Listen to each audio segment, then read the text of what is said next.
ഇന്ന് രാവിലെയാണ് ഈ ദില്ലി ജന്തർ മന്ദിൽ പ്രതിഷേധം നടക്കുന്ന വേദിയിൽ നിന്ന് സോനം വാങ്ചുകിനെ പോലീസ് ബലമായി ഇവിടെ നിന്ന് നീക്കം ചെയ്തത്, അദ്ദേഹത്തെ കസ്റ്റഡിയിലെടുത്തത്. വലിയ പ്രതിഷേധമാണ് അതിനെതിരെ ഉയരുന്നത്. കഴിഞ്ഞ 20 ദിവസമായി സോനം വാങ്ചുക് ഇത്തരത്തിൽ നീറ്റ് പരീക്ഷാ പേപ്പർ ചോർച്ചയിൽ കേന്ദ്ര വിദ്യാഭ്യാസ മന്ത്രി ധർമ്മേന്ദ്ര പ്രധാൻ രാജിവെക്കണമെന്ന് ആവശ്യപ്പെട്ടുകൊണ്ട് നിരാഹാര സമരം നടത്തുകയായിരുന്നു. എന്നാൽ ഈ നിരാഹാര സമരം നടത്തുന്ന സോനം വാങ്ചുകുമായി ഒരു കൂടിക്കാഴ്ച നടത്താതെ, ഒരു ചർച്ച നടത്താതെയാണ് പോലീസ് അദ്ദേഹത്തെ ബലമായിട്ട് ഇവിടെ നിന്ന് കസ്റ്റഡിയിലെടുത്തത്. ഇതിനെതിരെ വലിയ പ്രതിഷേധമാണ് ശക്തമാകുന്നത്. ഇപ്പോൾ SFI ഈ ജന്തർ മന്ദിറിൽ നടക്കുന്ന പ്രതിഷേധത്തിന്റെ ഭാഗമാവുകയാണ്.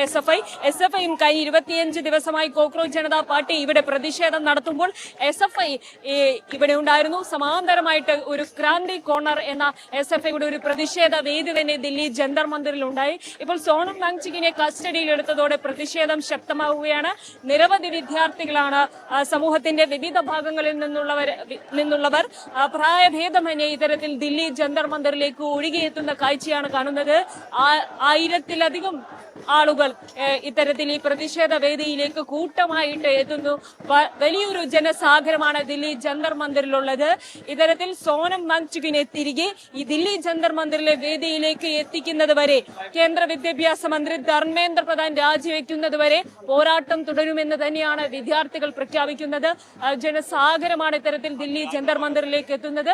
വഴിയിൽ പോലീസ് തടയാൻ ശ്രമിക്കുന്നുണ്ട് എങ്കിൽ പോലും വിദ്യാർത്ഥികൾ, കർഷകർ, അതുപോലെ തന്നെ മറ്റു തൊഴിലാളികൾ തുടങ്ങി സമൂഹത്തിന്റെ വിവിധ ഭാഗങ്ങളിൽ ഉള്ളവർ ഇത്തരത്തിൽ കൂട്ടമായി ദില്ലിയിലെ ജന്തർ മന്ദിറിലേക്ക് ഇപ്പോൾ എത്തുകയാണ്. സോനം വാങ്ചുക് ഇപ്പോൾ ദില്ലിയിലെ സഫ്ദർജംഗ് ഹോസ്പിറ്റലിലാണ് പോലീസ് കസ്റ്റഡിയിൽ എടുത്ത് അദ്ദേഹത്തെ കൊണ്ടുപോയിരിക്കുന്നത്. അവിടേക്കാണ് തിരിച്ച് ദില്ലി ജന്തർ മന്ദിറിലേക്ക് എത്തിക്കണമെന്ന് തന്നെയാണ് ഈ സമരക്കാർ ആവശ്യപ്പെടുന്നത്. അത്തരത്തിൽ ഈ പ്രതിഷേധം, സോനം വാങ്ചുകിനെ കസ്റ്റഡിയിൽ എടുത്തു എങ്കിൽ പോലും ഈ പ്രതിഷേധം ഇവിടെ ശക്തമാവുകയാണ്. വിദ്യാർത്ഥികൾ കൂട്ടത്തോടെ മുദ്രാവാക്യം വിളിച്ച് പ്രതിഷേധം ശക്തമാകുകയാണ്.